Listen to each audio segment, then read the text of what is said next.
Donc, on est avec M. Daniel Lalande au charmant vignoble de la Rivière-du-Chêne à Saint-Eustache. On est également entre deux très beaux rangs de vignes, donc Frontenac et Saint-Pépin. Merci de nous accueillir chez vous.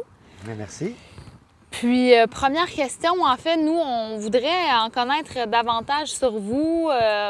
C'est qui, lui, Daniel Lalande? Son parcours, peut-être votre ville natale? Qu'est-ce qui vous a amené dans le vin? On est très curieux. C'est un parcours un peu, je dirais, très différent d'autres vignerons du Québec que je connais bien.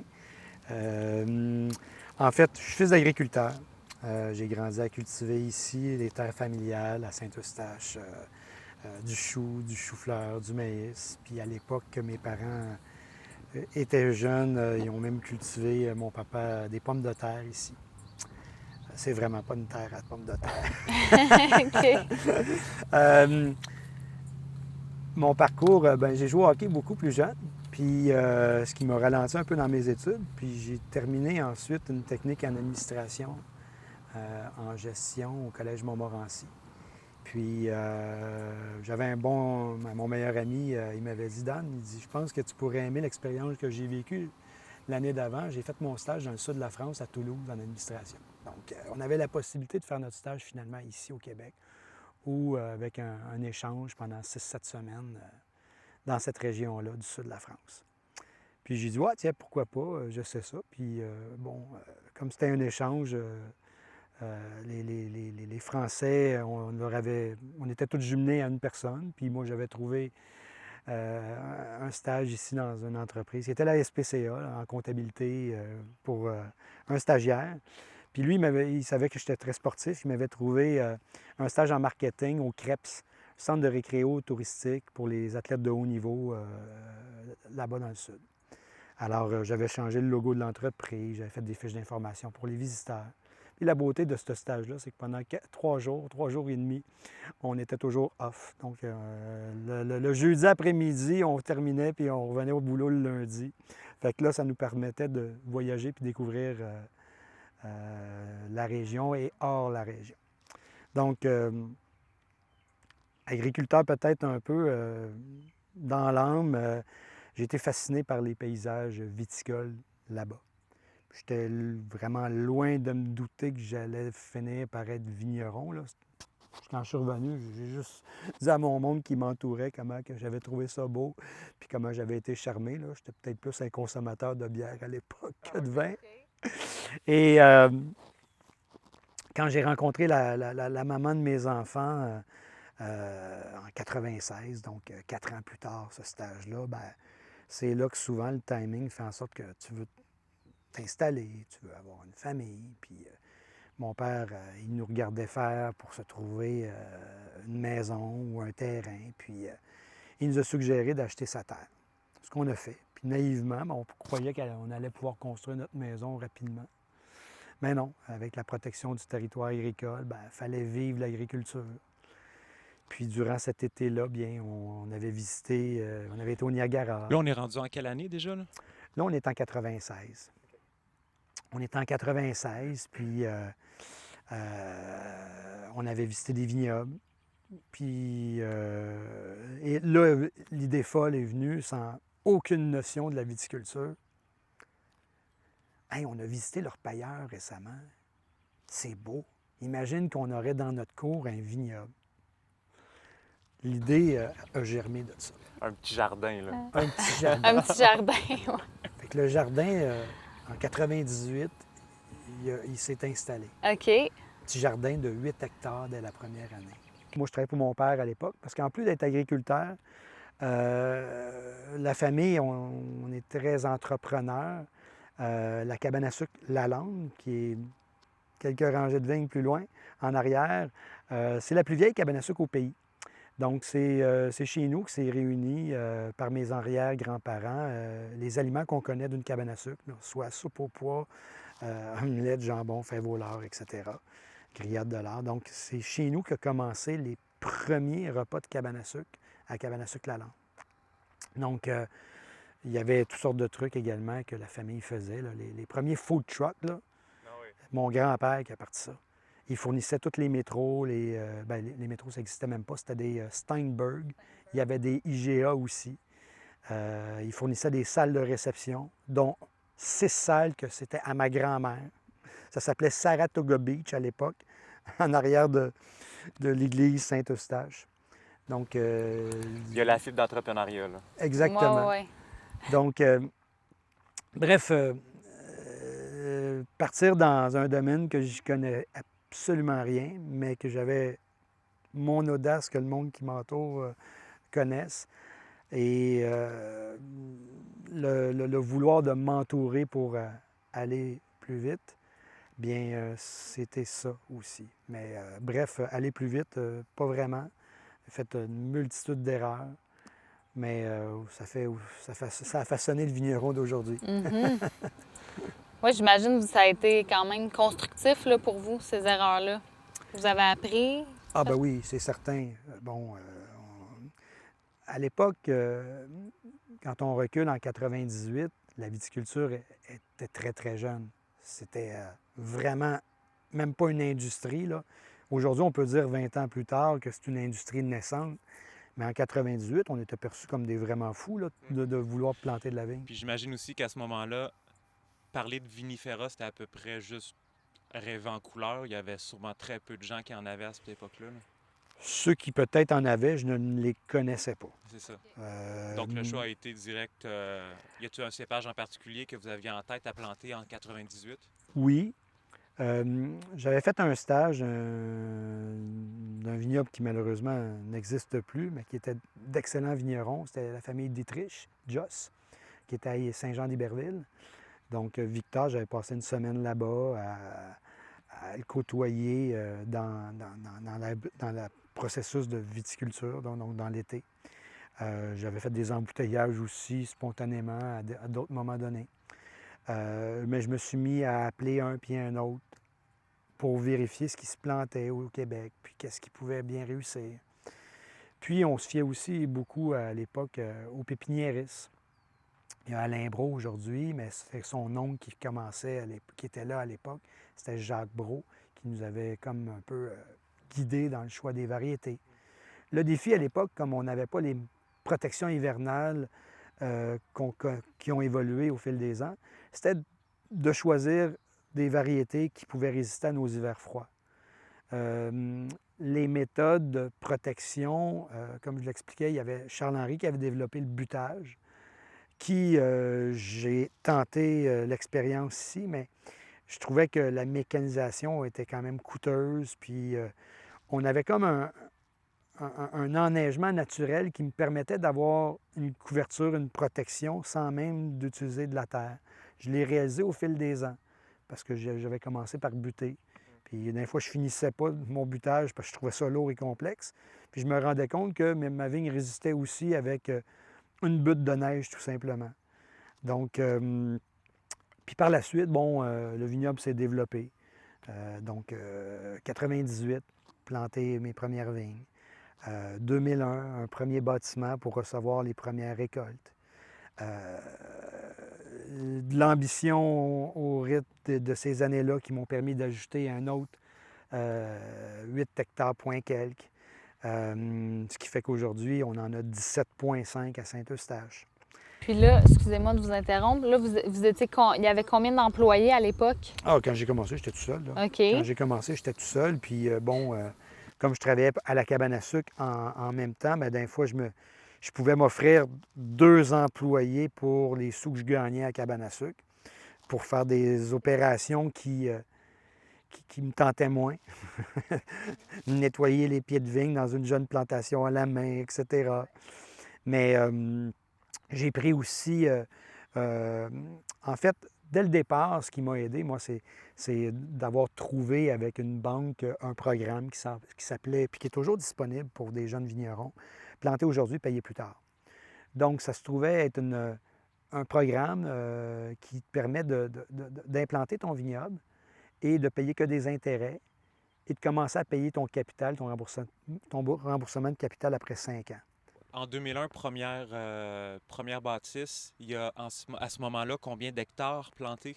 Il y avait 8 hectares. Il y avait 8 hectares. Ouais. Donc, c'est réfléchi en fonction de la quantité que vous allez produire, j'imagine, Tout à fait. qui était combien à ce moment-là? Ah, ben écoutez, à l'époque, pensais à avoir des moyennes à l'hectare, des tonnages moyens à l'hectare. On souhaitait récolter et puis d'avoir des bonnes récoltes, mais il y avait pratiquement peu ou pas d'informations, ou tellement peu d'historique qu'on ne maîtrisait pas les opérations viticoles. Donc, il y a des années qu'on pouvait avoir 3 tonnes hectare, puis une bonne année pour nous, c'était peut-être 5 tonnes hectare. Alors qu'aujourd'hui, on a des rendements moyens de 8,5, 9 tonnes hectare. Il y a des petites techniques qui ont été comprises avec le temps, là. Tout à fait. Je vous dirais, les vignerons du Québec, on n'est pas en compétition entre nous. On se partage tellement d'informations, que ce soit mon ami André Lauzon du Vignoble Les Vendanges, que ce soit Charles-Henri, Yvan Quirion, Louis Deneau, puis je pourrais en nommer d'autres. Mais c'est ça, je pense, une jeune industrie qui progresse plus rapidement que d'autres. C'est justement le fait qu'on, sans filtre, on se partage de l'information. On peut se garder des petites recettes, bien sûr, mais c'est le terroir qui va faire la différence avec les mêmes variétés d'une région à l'autre. C'est sûr que l'approche, la main de l'homme qui intervient dans des moments stratégiques va aussi influencer la qualité, c'est certain. Donc, un bon vigneron, on le dit souvent, c'est dans les années les plus difficiles qui vont lui permettre de se démarquer. Mais des étés comme on connaît cette année, c'est sûr que jusqu'à maintenant, on a un été exceptionnel où on a certainement, on est loin de la récolte, mais on pourrait estimer qu'on aura une récolte hâtive. Et comme il y a très peu d'eau, donc la maturité devrait être présente. Donc, mais dans les années plus difficiles, c'est là que l'expérience, les compétences de chaque vigneron vont lui servir pour optimiser sa production en qualité et faire en sorte que l'année qui aurait dû être vraiment très ordinaire va être plus que moyenne.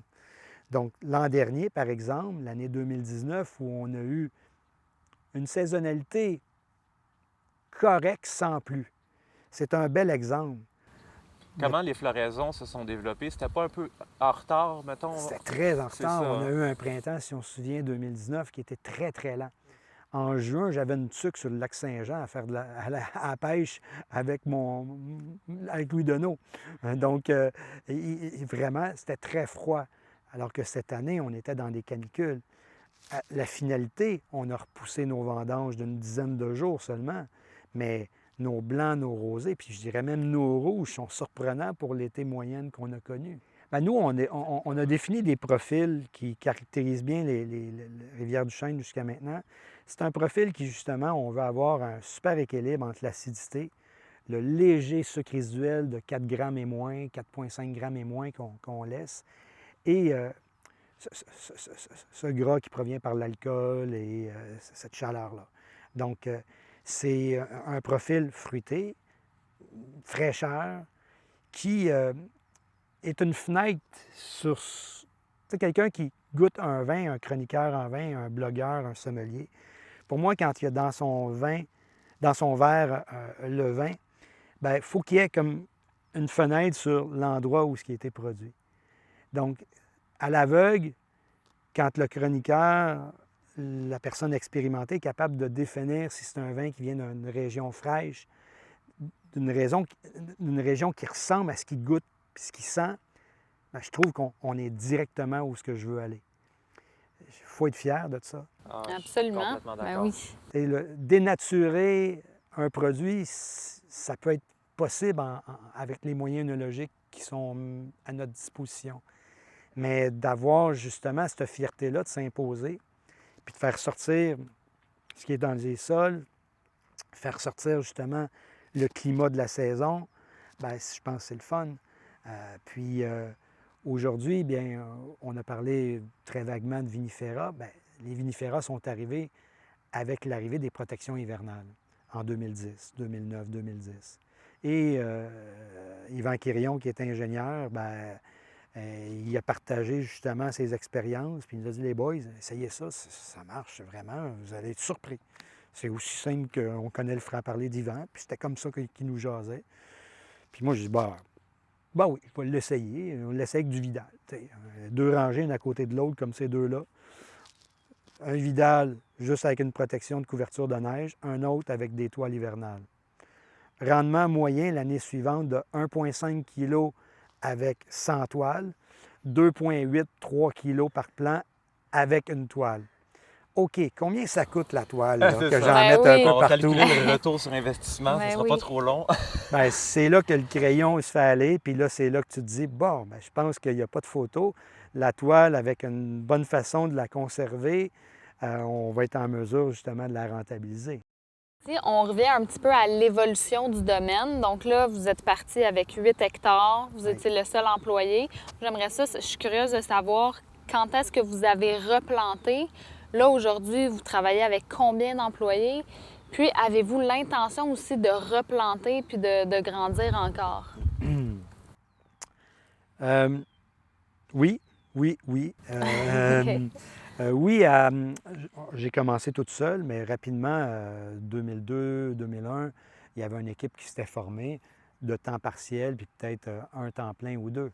Donc, dès qu'il y a eu le bâtiment, c'est là que ça nécessitait une structure d'accueil, du personnel supplémentaire, etc. Quand il a commencé à avoir la production. Mais les années de progression dans les vignes, bon, les traitements viticoles, je les faisais.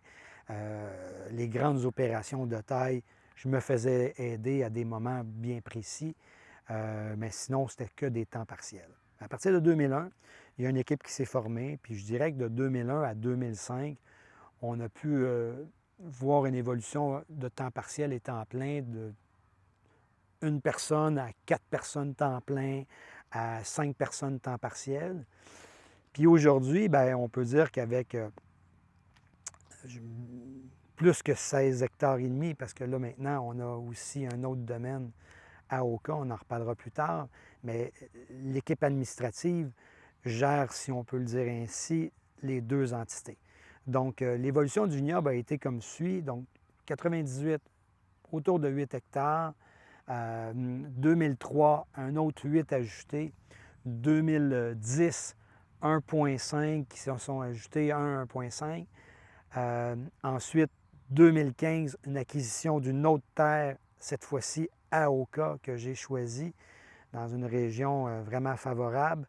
Et là, c'était 10 hectares de plantés en 2015, 8,5 en 2016, puis à peu près 1 en 2017. Puis 2020, 10 hectares qui sont prévus. 2021 pour l'an prochain. Puis après ça, bien, on verra, parce que j'ai encore de l'espace. Ah ouais, OK. hein? Fait qu'il y a quand même un intérêt là, qui est là à devenir un petit peu plus gros. Oui, pour reprendre les mots de mes chums vignerons, hein, c'est « t'es fou, Dan. T'es complètement fou. » Oui, c'est vraiment fou.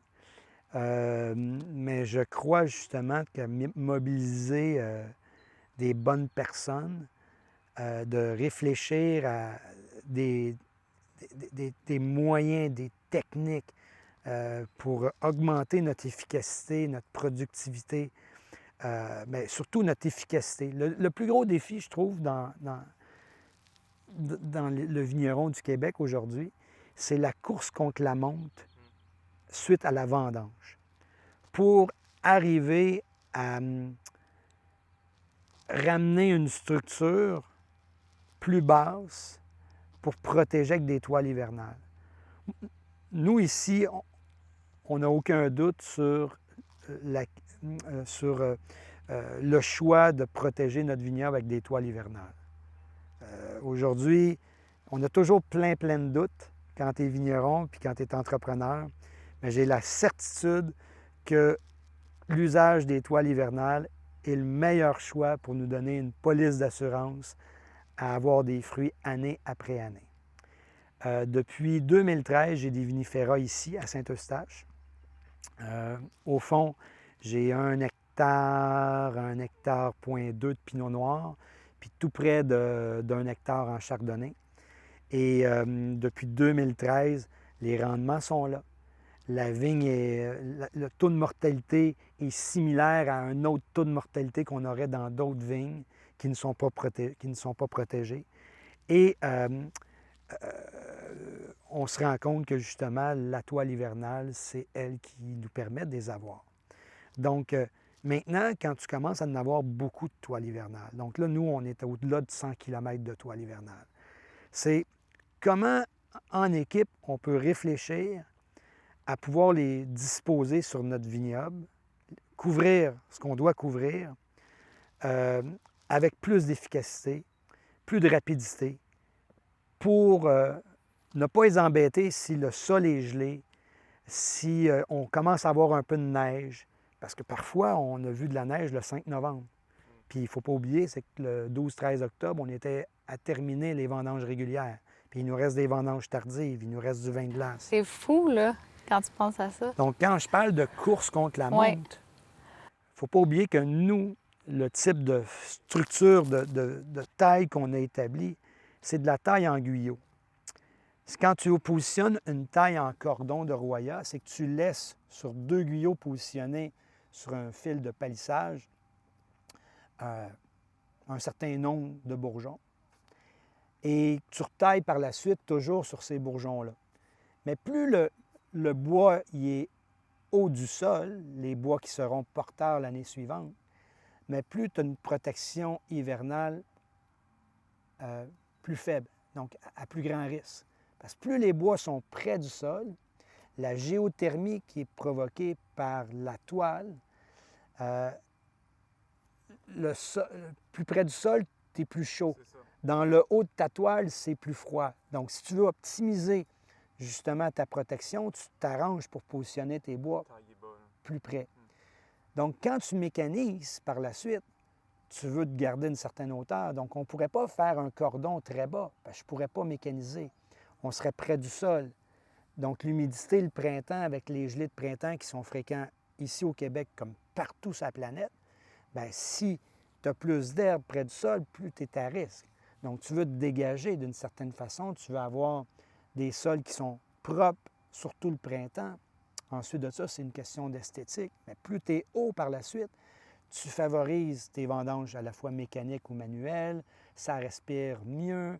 Donc, ton palissage, ton choix de palissage est super important. Donc, c'est le pourquoi que nous, dans notre protection hivernale, on a choisi de mettre plus de temps sur la taille à chaque année, même si la course contre la montre est très grande. Donc, on a réalisé qu'une équipe de 15 tailleurs, on arrive à tailler tout près de 1,5 hectare par jour. Donc, en faisant des guyos et en piquant nos bois. Tout de suite derrière cette équipe-là, on a une équipe de 6, à peu près 8 personnes, qui, elles, commencent à mettre des toiles derrière, dans un but de finir à peu près tout entre le 21 et le 28 novembre. Donc là, quand tu es dans des sols qui sont gelés, puis que tu mets des crampes, ce qui était le conventionnel dans les premières années de protection hivernale, soit de mettre des crampes au sol, bien, là, tu te butais à avoir des sols gelés, puis là, ça devenait complexe. Donc là, ça te ralentissait parce que parfois, le clou, il coince, puis là, c'est moins rapide. Puis là, ça demande plus de main-d'œuvre. Les petits domaines, tels que le Nival, tels que Mario Pelcha à côté, ils ont mis des fils à l'intérieur de leur toile, les mêmes genres de fils porteurs, releveurs, donc à l'intérieur de leur toile. Et ils ont mis des bouts de bois fixés au poteau. Donc le bout de bois, il se positionne très facilement dans la base, puis ensuite les 2 fils sont clippés dans le bout de bois. Donc là, tu ne mets plus de clous. Donc là, tu passes d'une équipe qui va être beaucoup plus efficace, beaucoup plus rapide, puis ton investissement que tu as fait, bien, tu le récupères sur un 5, 7, 8 ans. Mais tu t'enlèves des risques que tu ne puisses pas mettre de clous au sol. Donc, chaque année, c'est une page blanche que tu recommences, mais il faut que tu apprennes. Puis quand tu as des difficultés comme certains automnes qu'on a eus, bien, c'est là qu'il faut que tu te dises, bien, si tu veux changer ton résultat de ta difficulté que tu as obtenue, bien, il faut que tu changes la démarche. Fait que si tu repars du même point, tu vas arriver au même endroit si tu prends le même chemin. Donc, comment tu peux changer ton résultat faut que tu fasses des choix par la suite. On a parlé d'Oka il y a quelques instants. Ça serait le fun qu'on puisse aller faire un petit tour. Absolument. Écoutez, on va prendre la voiture. On est à peine une quinzaine de minutes là, d'auto. Il y a 15 km qui nous séparent les deux vignobles. Fait que c'est pour ça que c'est quand même très facile là, de transporter nos raisins avec des remorques adéquates pour y arriver. Donc, oui, on va aller voir Super. ça. On y va. Cool. Parfait. C'est un site qui, en 2003, j'aurais voulu me procurer, puis c'était pas à vendre. À un moment donné, j'étais là à me dire, je continue-tu à Saint-Eustache ou je me mets tout de suite une terre ailleurs? Oui. Puis cette terre-là n'était pas accessible. Mais là, quand j'ai vu que c'était à vendre, 2 jours, c'était réglé. Wow. En 2014, en décembre. Et c'était pour vous, là? 2 jours 2 jours. réglés. 2 jours, c'était réglé. Quand j'ai vu la pancarte à vendre, c'était... faut que je trouve une moyen de me faire financer ça. Puis c'est ça. Alors que le voisin, bien là, lui, ça fait depuis que j'ai acheté ici que je l'essayais. OK. Puis là, avec le COVID, on n'est même pas passé encore à la banque. Ça fait plus de 140 000 de travaux que je finance de ça à terre. Puis je ne suis pas inquiet, on va passer à l'automne. Mais c'est sûr que ça va se régler, là. Mais Tu veux-tu nous parler un peu de pourquoi ça s'appelle La Cantina? ma mère est italienne. Son papa est né en Italie, mais elle est née ici au Québec. Et elle vient d'une famille, justement, où il y a des vignes à San Vito Chietino. Son cousin Pasquale est vigneron, puis son papa, Pasquale, qui est décédé malheureusement cette année, Mario, était aussi vigneron. Donc, ils amènent leurs raisins à la coopérative de San Giacomo à San Vito Chietino. Donc, pour moi, c'était comme un clin d'œil d'appeler ça la cantina, parce que quand on est en Italie, les vignobles s'appellent des cantinas. Dans d'autres régions, c'est des mosses. Dans d'autres régions, chaque région souvent donne un nom à l'endroit où on fait le vin. Donc, la cantina, pour moi, Vallée d'Oka, bien, je trouvais ça charmant, puis je trouvais que c'était un clin d'œil en même temps pour la famille qui fait du vin. Puis est-ce qu'il y a moins d'erreurs qui a été fait ici, vu qu'on avait déjà d'expérience la Rivière-du-Chêne quelques années auparavant? On en fait toujours, mais on n'a pas fait les mêmes. OK. Je n'étais pas habitué de planter dans des coteaux. À Saint-Eustache, c'est quand même assez plat. Puis ici, bien, tout autour, c'est des coteaux, donc avec des bonnes pentes parfois. Donc on a eu, malgré qu'on avait fait un bon nivelage, un bon drainage, on avait oublié la possibilité qu'il y ait des pluies énormes à des moments où ce que le sol, les semences, gazon et autres, n'avaient pas encore pris. Donc, on a eu de l'érosion dans la première été parce qu'on a, suite à la plantation et suite à ce qu'on a semé les entrerangs de gazon, il y a eu des pluies, là, des quantités de 40-50 mm d'eau pendant en dedans de 24-48 heures parfois, ce qui était vraiment énorme. On a perdu des vignes dans cette érosion. Il y a des sols qui se sont retrouvés complètement à 50-100 mètres plus loin. Donc, des grosses crevasses. Donc là, la nouvelle préparation du sol, on prend plus de temps. Tout est déjà semé, puis on va implanter le vignoble dans des engrais verts, finalement. Donc, on l'a fait une fois, cette erreur. Puis, pouvez-vous nous parler un peu, c'est quoi l'idée derrière la cantina? Avez-vous, ou peut-être votre philosophie derrière ce projet-là?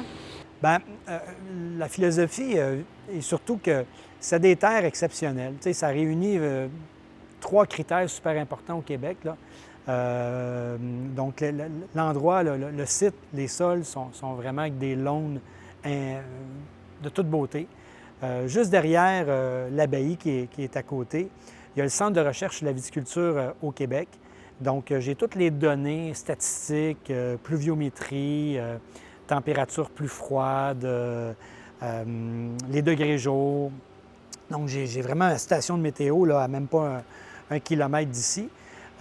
Et les sols, le climat, puis la région qui est favorable à l'agrotourisme, le no-tourisme, bien, c'est 3 éléments qui sont pour moi majeurs. Donc, la philosophie du vignoble, comme à Saint-Eustache, notre slogan, c'était une culture raisonnée, élevée avec passion. Ici, c'est « On aime nos terres, vous aimerez nos vins ». C'est de travailler avec des biostimulants. On ne travaille pas en agriculture biologique, mais on a un consultant qui est là avec nous. On ne dit pas ce qu'on fait tout haut, mais c'est de l'agroécologie. C'est vraiment de faire en sorte de stimuler ce qui se passe dans nos sols au maximum et d'amener aussi au niveau foliaire des stimulants qui vont amener la vigne à performer.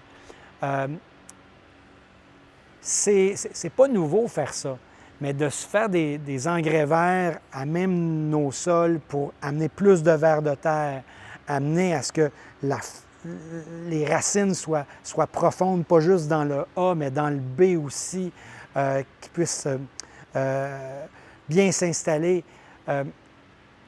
Toute la préparation du sol pour éviter qu'il y ait des sols trop compacts. Donc, autant sur la nouvelle terre qu'on vient de préparer, donc tout le drainage qui a été fait. Ensuite, on a décompacté dans le sens inverse.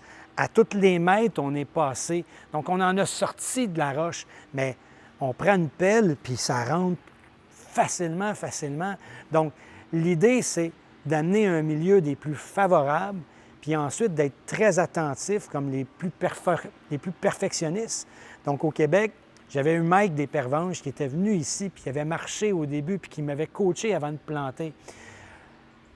Travailler avec des gens qui sont compétents, puis qui amènent un regard externe, je trouve ça super important. Puis c'est une des forces de gestionnaire que je suis, c'est de ne pas hésiter à dire, bon, bien cette personne-là, qu'est-ce qu'elle peut m'apporter? Puis un autre, qu'est-ce qu'elle peut m'apporter? Tu sais, j'ai Jérémy d'Hauteville qui a travaillé avec nous pendant plusieurs années comme œnologue. Ensuite, ça a été Richard Bastien. Ensuite, je me suis dit, tiens, pourquoi pas? On entend parler de Matteo Miglioli qui travaille dans d'autres vignobles. J'ai dit, tiens, on va l'approcher. Donc, bref, toutes ces personnes-là font en sorte qu'aujourd'hui, on a un savoir-faire qui s'est développé. On apprend tous les jours encore avec Matteo. Et l'équipe du vignoble, le fait qu'on a une grosse structure, c'est des gens qui sont polyvalents. Ils ont au minimum des brevets techniques supérieurs. J'en ai 2 qui ont ça. J'ai 2 œnologues à temps plein avec moi. Puis on prend toujours aussi des stagiaires, de sorte de les taquiner un peu, de voir un peu nos valeurs, faire en sorte de leur dire, auriez-vous de l'intérêt à vous intégrer? Oui, peut-être c'est avec juste un boulot de tractoriste, d'ouvrier viticole, mais ils veulent faire partie de l'équipe. Puis quand il y en a un qui s'en va, bien, j'en ai un autre qui prend un relais, qui monte des galons. Donc, ça amène une stabilité. Puis ça fait en sorte que depuis 4-5 ans, vu que j'ai la même équipe qui est là avec moi, bien, on a des profils de vins qui sont continuellement évolutifs. On voit une signature qui s'est installée parce qu'on a ralenti, on a discuté en équipe, puis on a réfléchi à comment qu'on voyait ce qu'on allait mettre dans nos bouteilles. Puis ça, pour moi, c'est super important d'être entouré de gens qui sont mobilisés vers un succès qu'on veut s'approcher. Mm-hmm. Puis ce qui m'amène en fait à une autre question. Je me demandais un peu ce que vous pensez des vins du Québec, le vieillissement des vins du Québec, comment ça évolue. Est-ce que vous avez la chance, vous, d'en faire vieillir un petit peu à la maison, que ce soit de vos vins ou de d'autres vins de vignerons québécois? À la maison, j'ai un petit cellier, puis je fais toujours des expériences de voir un peu comment évoluent nos vins à nous. C'est sûr que je ne suis pas celui qui aime goûter des vins très évolués. J'ai plus de plaisir à goûter de la fraîcheur qu'à goûter des vins évolués. C'est sûr que pour les rouges, bien, le côté soyeux, le côté les acidités qui sont vraiment basses, quand le vin est plus vieux, bien, c'est charmeur. Mais étonnamment, rouge et blanc évoluent bien. On a des vins avec de l'acidité. Puis l'acidité, on le dit souvent, c'est la colonne justement du vin qui permet ce potentiel de garde. Donc, je remarque que c'est intéressant de les voir évoluer.